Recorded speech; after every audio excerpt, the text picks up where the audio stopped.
អាត្មាភាពនឹងលើកគោលធម៌មកសម្ដែងជូនដល់ញោមញាតិពុទ្ធបរិស័ទទាំងឡាយគ្រប់គ្នាអំពីសភាវៈធ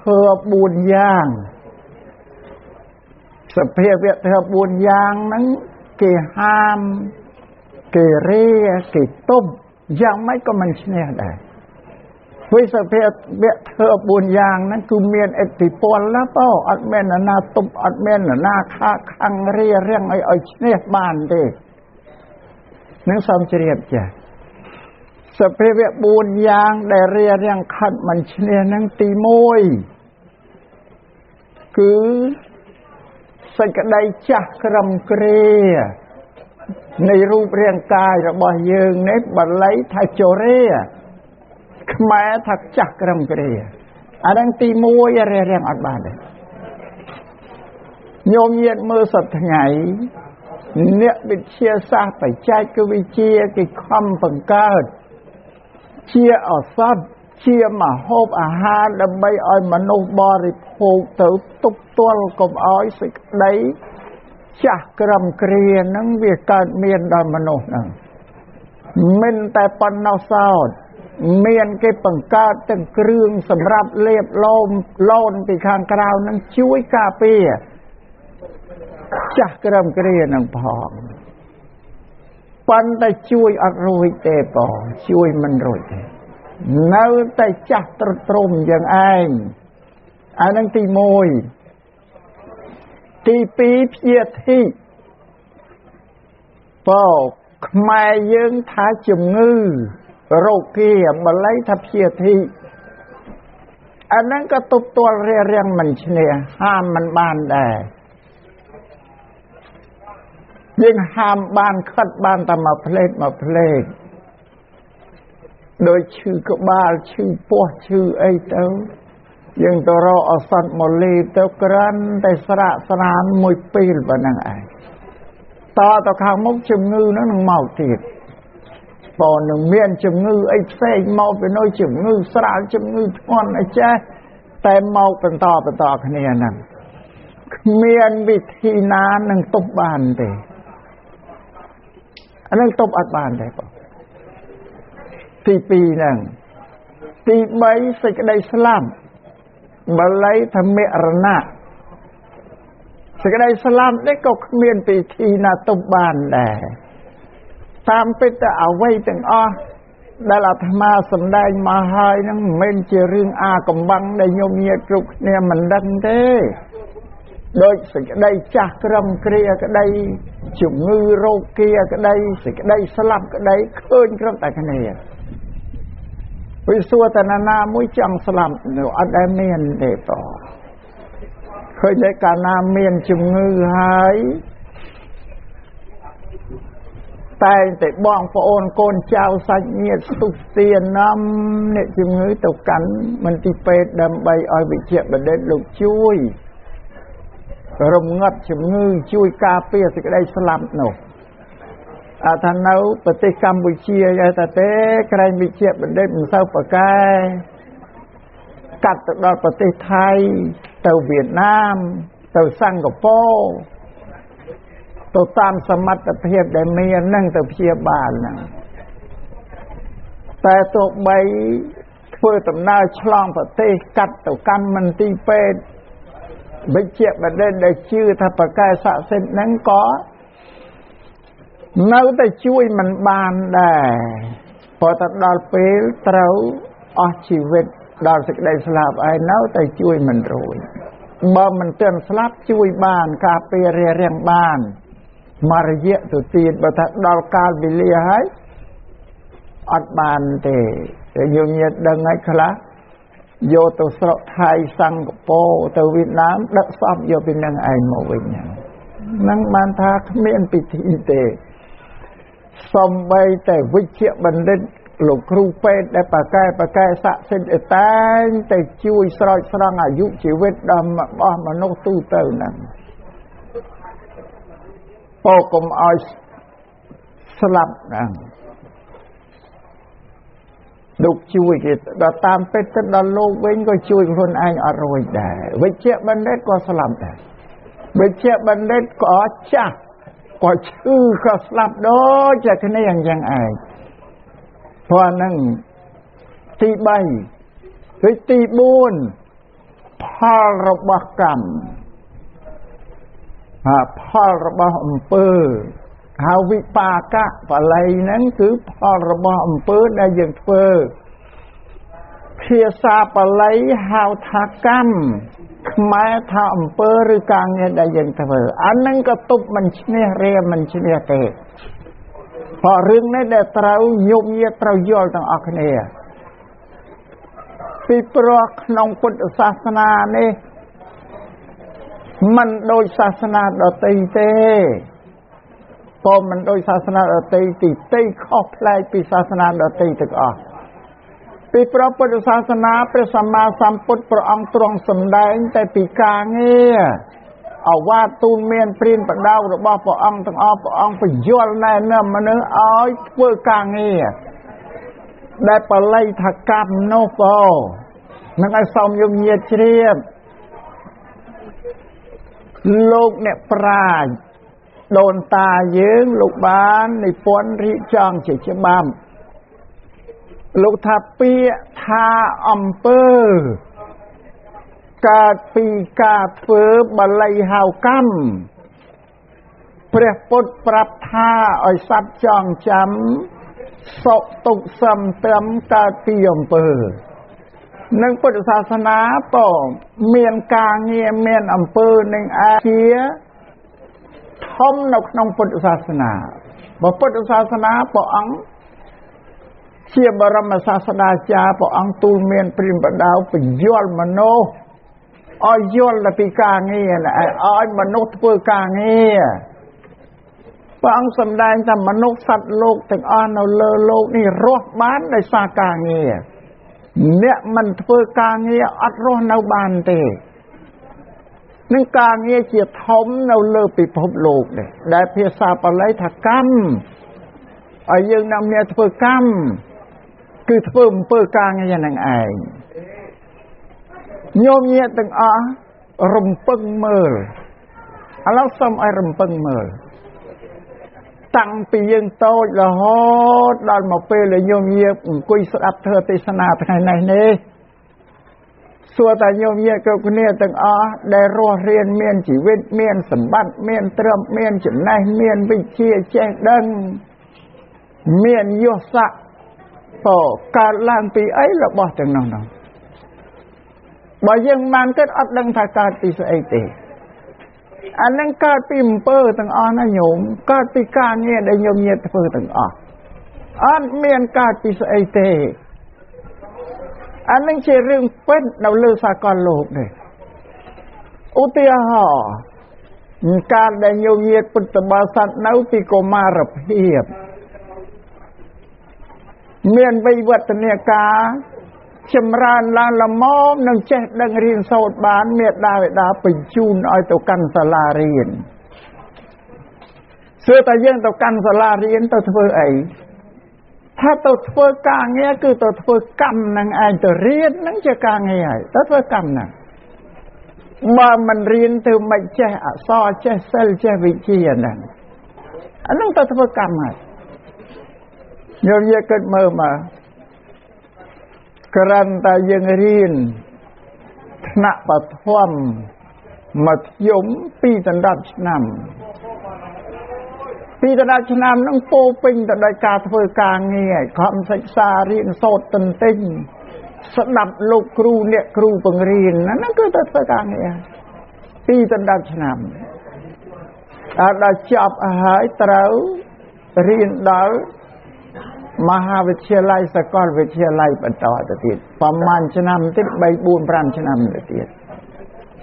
ញញគិតមើលមកចង់20ឆ្នាំដែលខំទៅធ្វើកម្មធ្វើការងារនោះបានមានចំណេះចេះដឹងអ្វីជាចំណេះចេះដឹងដែលញោមញាតចេះមកអាហ្នឹងហើយជាផលរបស់កម្មហ្នឹងអាហ្នឹងជាទូផលរបស់កម្មមិនបានកើតឡើងឯងមិនទៅសាលាលោកគ្រូអ្នកគ្រូមានមន្តអាគមគាថាអីផ្លុំ ចំណេះវិជ្ជានឹងបញ្ចូលមកយើងបានទេគឺយើងរៀនខ្លួនយើងខំធ្វើខ្លួនយើងទៅបីលោកគ្រូអ្នកគ្រូគាត់បានបញ្យល់ប្រាប់ច្បាប់ក្បួនđấyតែបើយើងមិនស្ដាប់យើងមិនចងយើងមិនចាំក៏វាអត់ចេះដែរអាហ្នឹងជាតួកម្មពុកផលរបស់កម្មរៀនហ្នឹងជាហេតុដល់យើងចេះមកជាផលជាផលរបស់កម្មអារៀនហ្នឹងជាការងារបល័យថាកម្មដល់បានប្រយោជន៍មកនោះបល័យហៅផលចំណេះចេះដឹងហៅផលអាហ្នឹងផលកម្មមានតែប៉ុណ្្នឹងឯងដល់យើងចេះចំណេះវិជ្ជាបានមកហើយយើងយកចំណេះនោះមកប្រើប្រាស់ចំណេះចេះដឹងមកប្រើប្រាស់ធ្វើកិច្ចការងារទៅតាមចំណេះជំនាញដែលយើងចេះហ្នឹងអាហ្នឹងក៏តួកម្មទៀតបើយើងមិនធ្វើចេះចំណេះវិជ្ជាអីបើយើងមិនធ្វើមិនបានផលបានប្រយោជន៍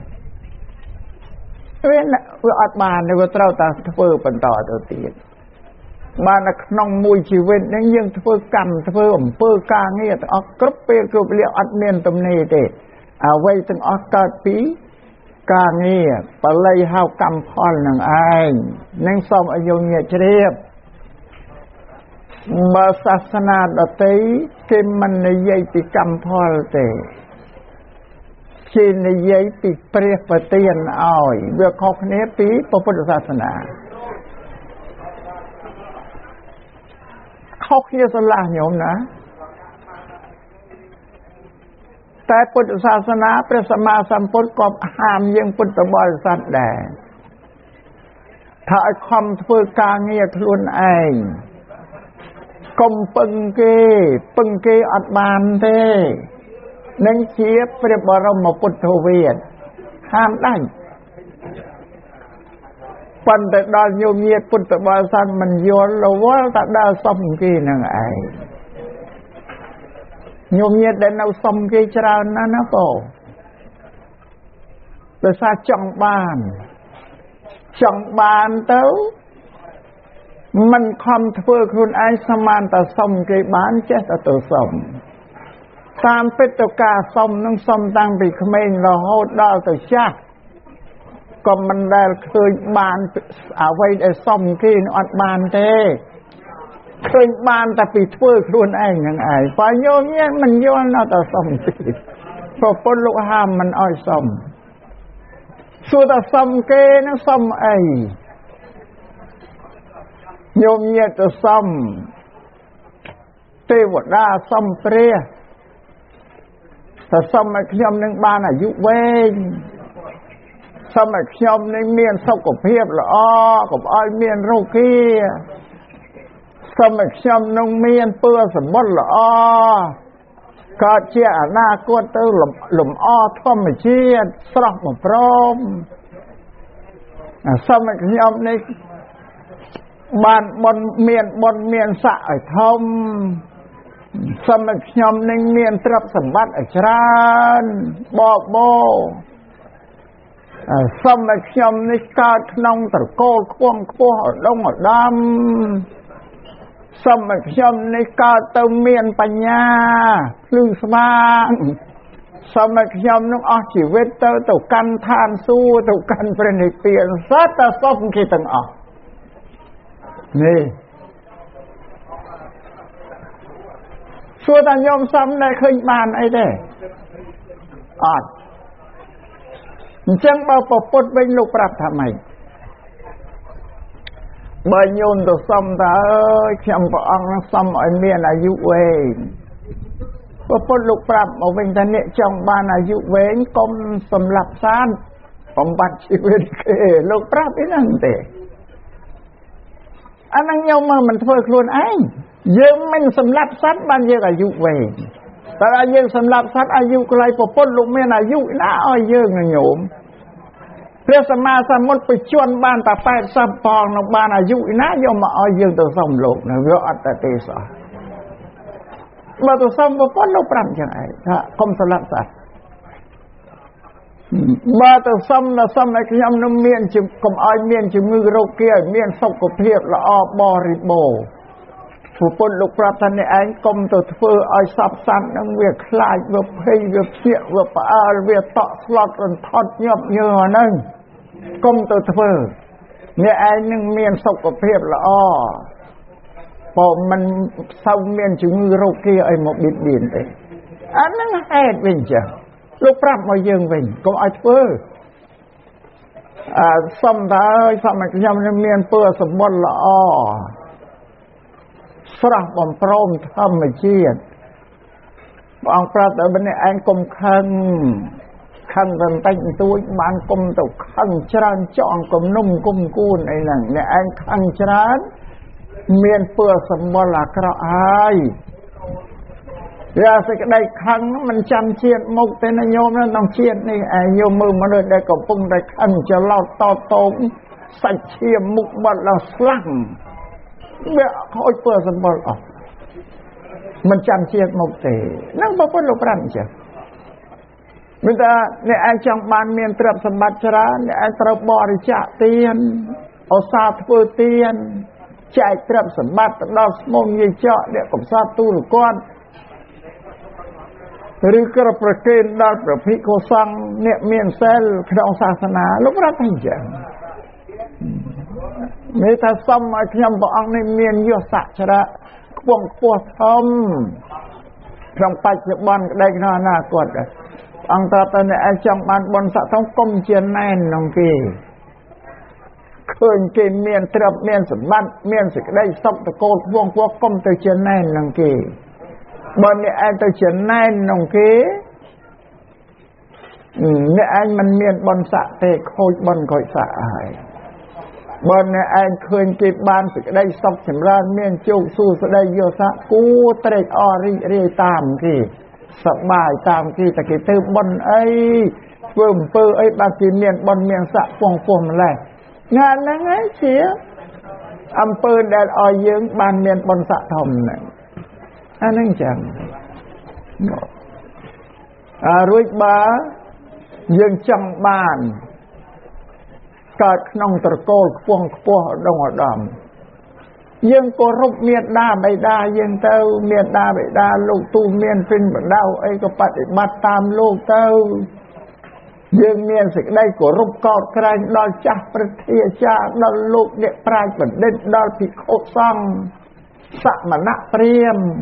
ពលអ្នកប្រាជ្ញបណ្ឌិតយើងចេះអោនចេះលំទោនចេះគោរពស្ដាប់ទៅអនាគតទៅយើងនឹងទៅកើតក្នុងត្រកូលខ្ពង់ខ្ពស់ឧត្តមឧត្តមហើយបើយើងចង់មានបញ្ញា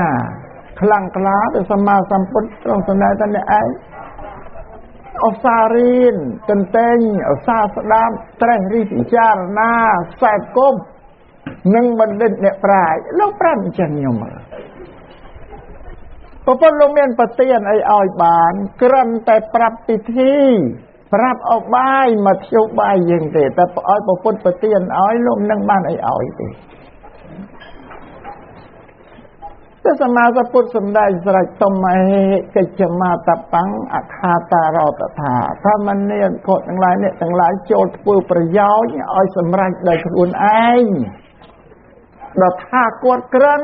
តែជាអ្នកប្រាប់ផ្លូវទេមិនអាត្មាប្រាប់ពិធីទេដែលប្រពុតអ្នកឯងអញោមញាតចង់បានអាយុវែងប្រពុតថាអ្នកឯងកុំសម្លាប់គេអានោះលោកប្រាប់ពិធីប្រាប់ផ្លូវអញ្ចឹងទេនឹងសូមអាយុញាតជ្រាបអញ្ចឹងហើយប្រពុតលោកមិនដែលឲ្យយកអ្នកដតីមកជាទីពឹងសោះភិក្ខវេអតតិបាវិហរដ្ឋអត្តសរណៈអនញ្ញសរណាថាមនាលភិក្ខុទាំងឡាយអ្នកទាំងឡាយចូលយកខ្លួនឯងជាកោះខ្លួនឯងជាកោះពឹងខ្លួនឯងចូលយកខ្លួនឯងជាទីពឹងចូលកុំយកអ្នកដទៃមកធ្វើជាទីពឹងឡើយមើលសំញញចេះមិនពុទ្ធិការបស់ព្រះពុទ្ធមិនឲ្យទៅយកអ្នកដទៃមកទីពឹងមិនឲ្យដើរសុំគេទេព្រោះតែសុំគេវាអត់បានបើសុំគេបានព្រះសម្មាសម្ពុទ្ធមិនហាមទេ ព្រោះព្រះអង្គមិនចង់ឲ្យពុទ្ធបរិស័ទនៅក្រីក្រលំបាកលើងងខ្លៅអីទេចង់ឲ្យតែបរិស័ទនឹងមានទ្រព្យមានសម្បត្តិមានចំណេះមានវិជ្ជាបញ្ញាបុណ្យស័ក្តិពីព្រោះព្រះអង្គទ្រង់សម្ដែងដល់សេចក្តីសុខរបស់មនុស្សទាំងអស់នៅក្នុងលោកីបច្ចុប្បន្នហ្នឹងគឺសេចក្តីសុខនឹងមកកើតឡើងបានពីទ្រព្យសម្បត្តិញោមញាតមានភោគសម្បត្តិទ្រព្យសម្បត្តិច្រើនគឺផ្ដល់ជីវិតឲ្យបានសុខឯងនឹងសោឲ្យញោមញាតជ្រាបចឹងរួចការងារដែលញោមញាតធ្វើនេះកម្មហ្នឹងការងារដែលធ្វើមិនមែនសម្រាប់ទីពឹងតែក្នុងជីវិតមនុស្សនេះទេវាជាទីពឹងក្នុងវេលាដែលញោមញាតលះលោកនេះទៅកាន់បរៈលោកហើយក៏ត្រូវតែទីពឹងផលរបស់កម្មដែលមនុស្សយើងកាលនៅរស់យើងធ្វើហ្នឹងតាមសេចក្តីពិតទៅអំពើទាំងអស់ផលទាំងអស់ទោះបីអ្នកទៅកើតជាទេវតាក្តីទៅកើតជាព្រះឥន្ទព្រះព្រហ្មក្តីឬទៅកើតជាអ្វីមួយក្តីសូម្បីព្រះសម្មាសម្ពុទ្ធជាបរមគ្រូដែលព្រះអង្គត្រាស់ដឹងជាព្រះសម្មាសម្ពុទ្ធបានគឺធ្វើការងារនៅក្នុងមនុស្សនេះទាំងអស់ធ្វើការងារនៅក្នុងមនុស្សទាំងអស់ដោយញោមញាតមើលពួកទេវតាទៅកើតជាទេវតាកាលដែលកើតនៅជាមនុស្សទេវតានៅជាមនុស្សលោកបានធ្វើកម្មធ្វើអំពើល្អនៅក្នុងឋានមនុស្សឯងមានការធ្វើទានការរក្សាសិលជាដើមហ្នឹងតែកាលណាអស់ជីវិតទៅក៏បានទៅកើតក្នុងសុគតិហ្នឹងបានឋានមនុស្សនេះជាកន្លែងដែលគេធ្វើការកន្លែងដែលគេកសាងខ្លួនគេកសាងជោគវាសនាអនាគតរបស់គេឲ្យទៅជាអ្វីមួយគឺនៅក្នុងឋានមនុស្សនេះឯងទៅឋានសួគ៌អត់មានកន្លែងធ្វើអីទេពួកទេវតាគ្រាន់តែទៅសោយផលជាសុខកាលដែលខ្លួននៅជាមនុស្សធ្វើផលល្អប៉ុណ្ណឹងរួចនៅលើពិភពលោកហ្នឹងមានតែពីរទេណាញោមណាមានតែសុខនិងទុក្ខសុខគឺអ្វីដែលធ្វើឲ្យយើងរីករាយសប្បាយគ្មានការក្រវល់ក្រវាយគេហៅថាសេចក្តីសុខនោះហើយសេចក្តីទុក្ខអ្វីដែលធ្វើឲ្យយើងក្តៅក្រហាយធ្វើឲ្យយើងជួបនឹងសេចក្តីតានតឹងចង្អៀតចង្អល់សពបែបយ៉ាងទាំងអស់ហ្នឹងជាទុក្ខមានតែពីរប៉ុណ្ណឹងឯងនេះនៅលើសកលលោកនេះសុខទុក្ខសុខទុក្ខឬសួរថាសុខនិងទុក្ខនេះវាកើតពីណាអ្នកណាអ្នកឲ្យបើលទ្ធិសាសនាដទៃថាព្រះអ្នកឲ្យ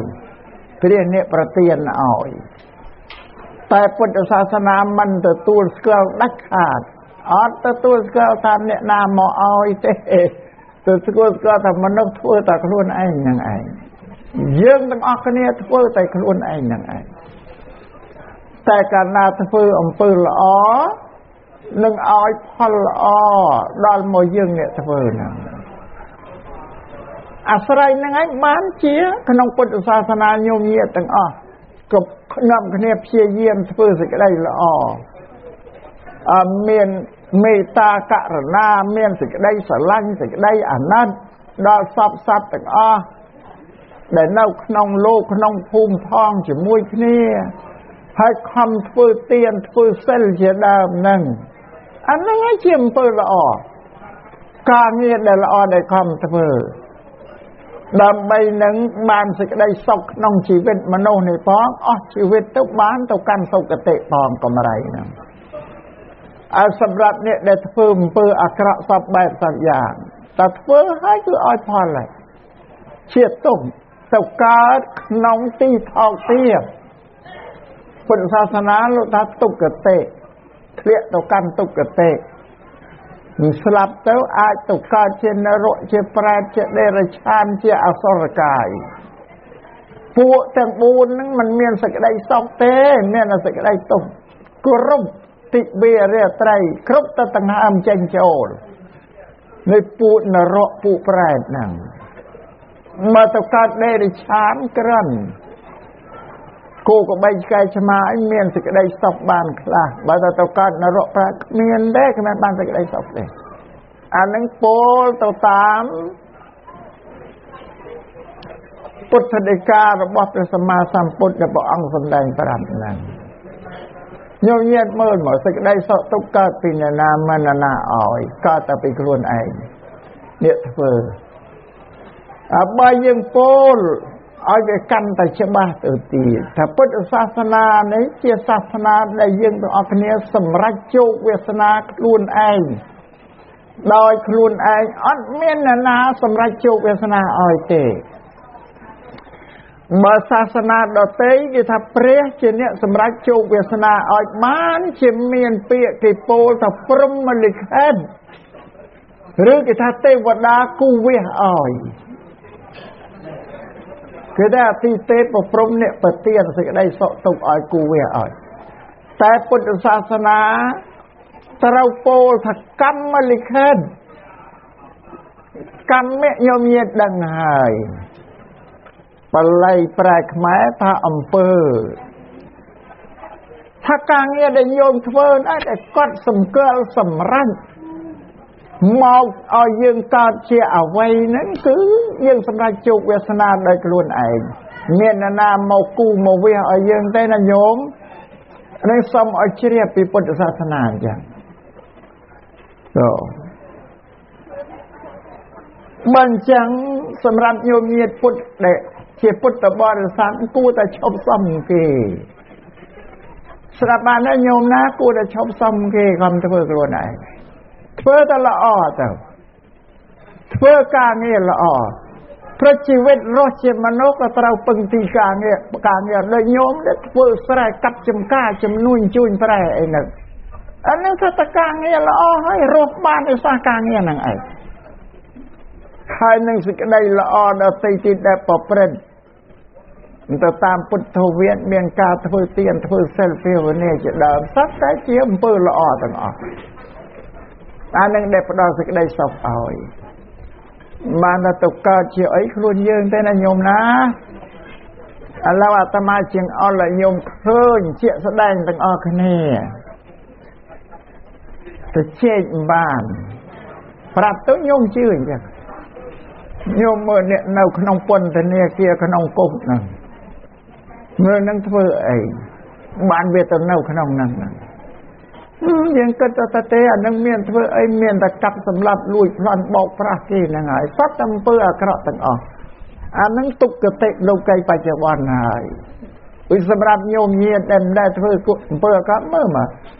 នៅជាសុខសប្បាយមានសិទ្ធិមានសេរីភាពនៅក្នុងក្រុមគ្រួសារក្នុងភូមិក្នុងស្រុកទេមាននរណាមកធ្វើអីយើងអានឹងយើងឃើញឲ្យជាក់ស្ដែងហើយបងអំពីការងារអាក្រក់ល្អរបស់មនុស្សហ្នឹងបើមិនចឹងញោមញាតដែលធ្លាប់សុំគេសុំឲ្យឈប់ទៅអត់បានទេសុំឲ្យជីវិតក៏មិនដែរស្រាប់បានទេញោមអាត្មាលើករឿងមួយរឿងព្រេងនៃទានទេមកនិយាយបើតាមពិតរឿងដូចជារឿងបារាំងផងទេរឿងណាអាត្មាចេះតាមអាត្មានៅអាយុជាង10ឆ្នាំមិនទាន់បួសម្ល៉េះចាស់និយាយឲ្យស្ដាប់ក៏ចាំមិនរឿងពុទ្ធសាសនាទេណាញោមណានិយាយពីបរោះម្នាក់នៅក្រអើយក្រនេះក៏ជំពាក់ប្រាក់គេឲ្យជុំក្បិនរុំក្បិនក្រនោះមួយថ្ងៃមកចាប់អំណុលគេមកទាចេញចូលមកទាសំណងវិញលបរោស៊ីគាត់កាច់អស់លក់ទៅកាប់អស់លក់គ្មានរទេះគ្មានអីដឹកទៀតកាប់បានមកទៅនូលយកមកលក់យកក្រណាម្ល៉េះហើយគាត់មិនហ៊ាននៅផ្ទះទេដល់ភ្លឺទៅតែភ្លឺលើតែនៅផ្ទះឬមានគេជើងបំណុលគេមកទេយកក្រោកពីយប់ទៅ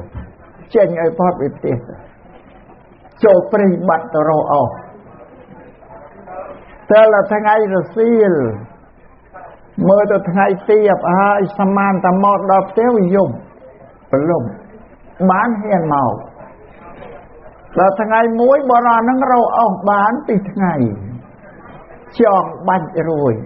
អត់ហ៊ានមកផ្ទះទេអង្គុយចាំយប់ឲ្យថ្ងៃល្ងាចតែដល់អង្គុយទៅគិតនឹកឃើញមានអារម្មណ៍នឹកឃើញពីជីវិតរបស់គាត់ដែលវាអភ័ព្វហ្នឹងវាគ្មានពេលណាដែលបានមានពេលសប្បាយរីករាយណាមកជំពាក់គេប្រាក់គេហ្នឹងបានប្រពុតលោកតាមប្រសិទ្ធក្តីជំពាក់បំណុលគេជាទុកមួយយ៉ាងធំសម្រាប់ជីវិតមនុស្សហ្នឹងប៉ុន្តែប្រពុតលោកសម្ដែងដល់អញ្ចឹងគាត់អង្គុយសម្រាកទៅបាច់អស់ហ្នឹងក៏ដាក់ពីមុខគាត់អង្គុយក្រោមដើមឈើរងចាំឲ្យថ្ងៃរសៀលដល់គិតទៅពិបាកណាស់ពេកលែងចង់រស់គាត់អត់ចង់រស់ព្រោះមិនចង់រស់របស់គាត់ហ្នឹងក៏អត់ទៅចង់កទៅចង់កក៏មិនចង់ទៅរកថ្នាំពុលមកលេបសម្លាប់ក៏អត់ទៅឡើងដើមឈើលោតពីលើដើមឈើក៏មិនលោតក៏ទៅលោតទម្លាក់ទឹកទន្លេក៏មិនលោតអត់ទេគាត់ហៅឲ្យលំបល់មកយកគាត់គឺស្រីហៅទៅលំបល់អើយមកយកអញអូស្រឡះថាអញមិនចង់រស់ទេពិបាករស់នៅមិនបានសុខ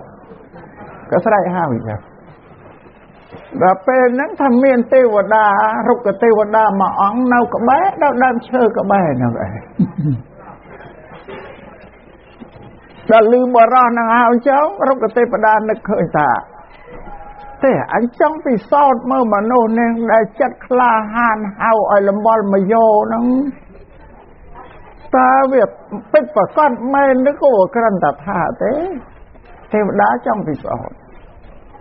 ដល់ចឹងទេវតាក៏សម្ដែងកាយជាមនុស្ស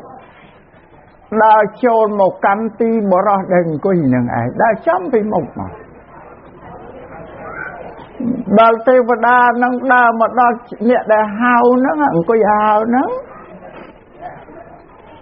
បរោះដែលហៅសួរថាអ្នកឯងមកពីណាសួរទេវតាថាអ្នកឯងមកពីណាទៅណាបានទេវតាប្រាប់ថាចំមិញហ្នឹងអ្នកឯងហៅអ្នកណាទេវតាសួរថាមិញឯងហៅអ្នកណាដល់ចាអ្នកហៅនោះក៏យីលំបល់អ្នកឯងហៅមិញទៅមកមែននៅអត់សួរថាអ្នកឯងហៅយើងមកធ្វើអីទេវតាសួរថាអ្នកឯងហៅយើងមកធ្វើអីអានេះហៅដល់ភ័យកត់ហ្មងយីលំបល់មកយកអញមែនណាហៅប៉ុន្តែឆ្លាតបរោះនេះឆ្លាតកិច្ចកែភ្លាមរកអបាយដោះភ្លាមថាខ្ញុំហៅមកនេះខ្ញុំនឹងរកអស់បានហើយចង់មកបាច់នេះធំលើកដាក់លើក្បាលទូលទៅវាមិនរួចហៅឲ្យមកជួយលើកបាច់អស់នេះដាក់លើក្បាលខ្ញុំជួយទូកែភ្លាមទៅចាហើយទេវតាក៏អស់សំណើចថាអាហ្នឹងគ្រាន់តែហៅដែលអំណាចសេចក្តីទុកវាសង្កត់នៅវាគិតថាមកឆៅទៅមិនចង់រស់ទេเราមិនចង់រស់ទេដល់ឡើយនេះអត់ទេដល់ហៅមកលំបល់ឡើងមកមែនខ្លាចសេចក្តីងឹមនោះកិច្ចកែភ្លាមអានេះគេថាមោហៈនោះបញ្ចូលមកឆៅហ្នឹងទៅមិនចង់រស់អានេះអញ្ចឹងអានឹងអាត្មាលើករឿងហ្នឹងមកនិយាយឲ្យញោមស្ដាប់កុំឲ្យងុយកុំឲ្យស្ដាប់ទៅនេះអង្គុយងកហ្នឹងគ្រាន់តែចង់ដឹងថាញោមអើយសុំគេអានេះដែលយើងសុំនោះបើគេឲ្យបានឲ្យគេមកបង្ហាញខ្លួនអញ្ចឹងទៅចោលក៏អស់ចិត្តដែរតាមបានទេញោមណាអត់ថា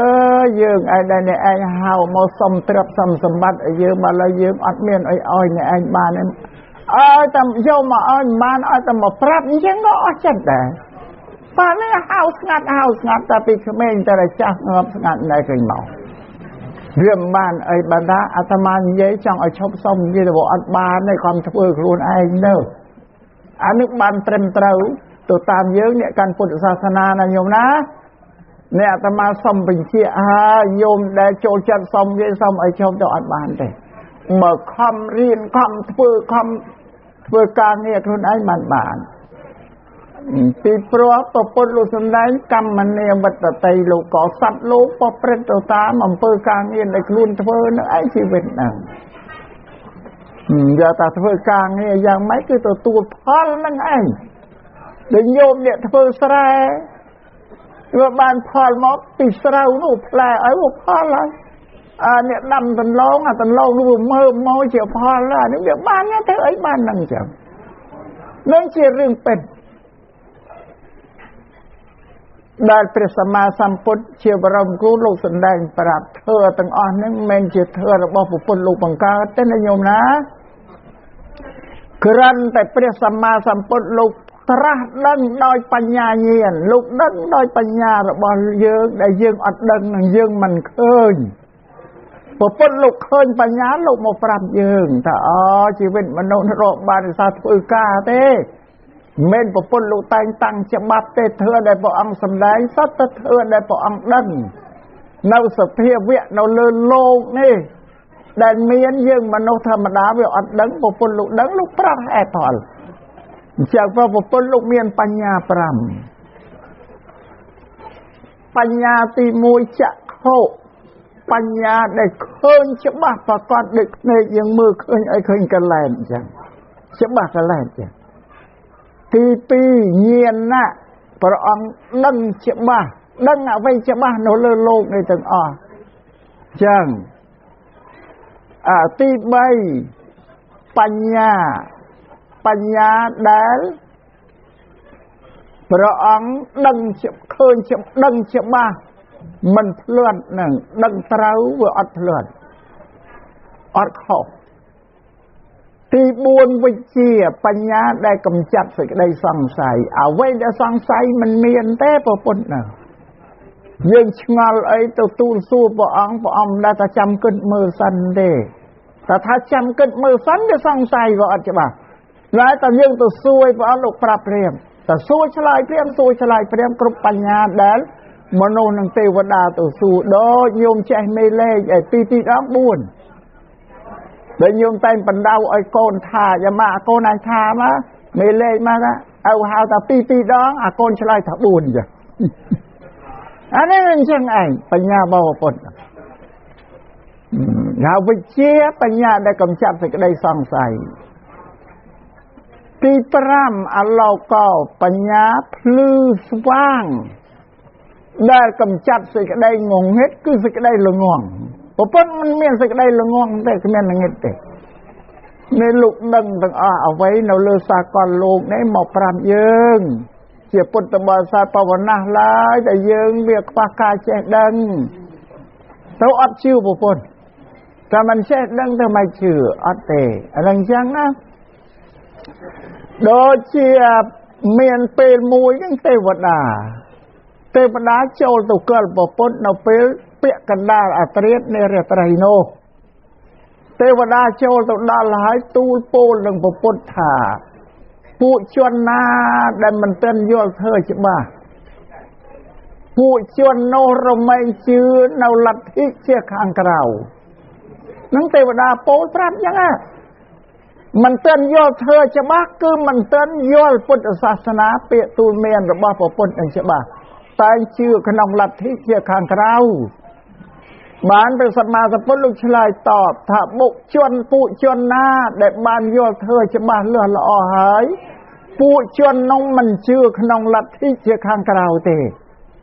នឹងព្រះពុទ្ធលោកឆ្លើយតែជនណាដែលបានយល់ពុទ្ធដីកាទូលមានរបស់ព្រះសម្មាសម្ពុទ្ធច្បាស់ហើយពួកជននោះមិនជឿទេលទ្ធិក្រៅហ្នឹងព្រោះយល់ពុទ្ធសាសនាច្បាស់ហើយលទ្ធិខាងក្រៅវាអត់មែនពុទ្ធសាសនាតែអត់ជឿទេបុគ្គលនោះឈ្មោះថាភ្ញាក់ខ្លួនឯងពុទ្ធថាបុគ្គលហ្នឹងពួកជនឈ្មោះថាភ្ញាក់ខ្លួនឯងដោយយើងញាតិសម្រាប់នោះភ្ញាក់ព្រឺតឡើងខ្លួនឯងដឹងខ្លួនឯងស្គាល់ពុទ្ធសាសនាស្គាល់ខុសស្គាល់ត្រូវច្បាស់ពួកជននោះឈ្មោះថាត្រាស់ដឹងតាមហេតុគឺជឿហេតុជឿផលទៅតាមពុទ្ធសាសនាអ្វីដែលមិនមានហេតុផលអត់ជឿទេ ពពួកជននៅរមែងប្រព្រឹត្តធ្វើស្មើនៅក្នុងលោកសន្និវាសដែលវាមិនស្មើលោកសន្និវាសគឺទីដែលមនុស្សរស់នៅប្រទេសស្រុកភូមិមនុស្សនៅវាអត់ស្មើគ្នាទេមនុស្សនៅក្នុងពិភពវាអត់ស្មើគ្នាមិនស្មើគ្នាមកពីអីដែលមនុស្សមិនស្មើគ្នាថាមកពីមនុស្សនោះធ្វើអំពើល្អអំពើអាក្រក់តិចច្រើននឹងម្ល៉េះជីវិតមនុស្សវាអត់ស្មើគ្នាបើកាលណាមនុស្សនឹងយល់ធ្វើច្បាស់លាស់ទៅមនុស្សប្រព្រឹត្តធ្វើល្អទៅជីវិតនឹងវាស្មើគ្នាទាំងអស់អញ្ចឹងនឹងសូមឲ្យយកញាតិជ្រាបចឹងធ្វើទេសនាសម្ដែងក្នុងឱកាសនេះក៏ល្មមគួរសមហើយប៉ុន្តែមុននឹងចប់សូមពោលនៅនិគមវចនៈមេត្តាធ្វើដែលសម្ដែងមិញឲ្យយកញាតិចាំម្ដងទៀតសភាវៈធ្វើ4យ៉ាងដែលគ្មានអ្នកណាខិតរៀបរៀងឈ្នះទេទី1គឺចាស់ក្រឹមគ្រាបល័យហៅជរាទី2ជំងឺរោគាបល័យថាព្យាធិទី3សេចក្តីស្លាប់បល័យថាមរណៈទី4ផល